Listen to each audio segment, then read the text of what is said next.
I took a deep look at the lines on the back of my hands, and I felt as if I was interrupting a complex conversation of intersecting dashes forming triangle after incomplete triangle. Excuse me for eavesdropping, but I want to make sense of these jumbled patterns that I'm supposed to know so well. But if I am honest with myself, I would wish to know nothing as well as this back of my hand, to which I have yet to be truly introduced. For now, I realize how foreign my own hand truly is. Can anyone identify the origin of the dirt underneath their nails, or accurately calendar the date of their most recent abrasion? We just look down, and there they are, my hands. Hands that betray my good intentions to keep warm and to stay clean and to help all, because they do grow cold before the rest of me, and their daily duties require them to invite microscopic and sometimes toxic bacteria into my body to destroy me, and at times they are too tied up or too small to affect places out of reach to me. So what kind of confidant are you, hands?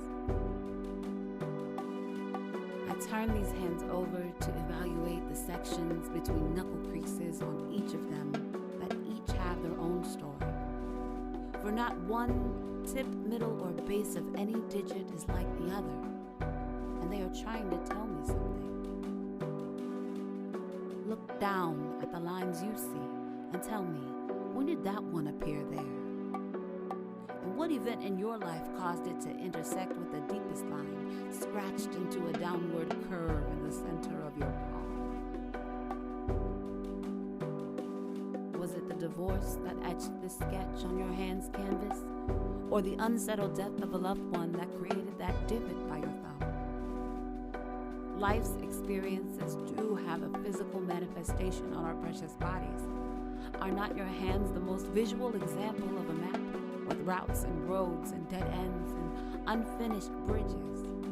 I know I see at least 3 clearly traveled highways in mine. See, your soul is the legend, and your mind is the compass by which you make sound decisions about life's direction.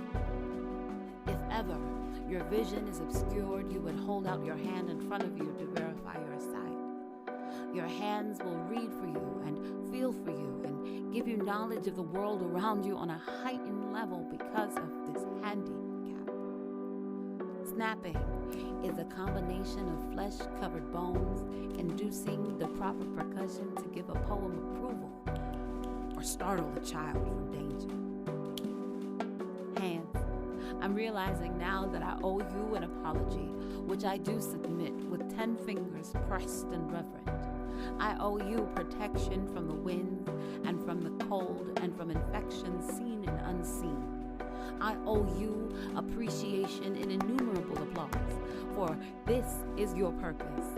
My hands will be my storytellers and my peace givers and my creative tools to write and to create and to build.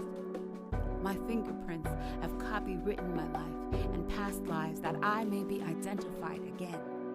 Touch another's hand and instantly understand that this is only the beginning of how far we can reach to impact a touch-free, touch-screen, untouchable society. Oh, the bubbles we will pop, the traffic we will stop, hands above head to signify the top of the world on which we stand. So put your hand in the hand of the man you call your brother. Stand up for one another. Share palm lines and like minds. Dapper or high five.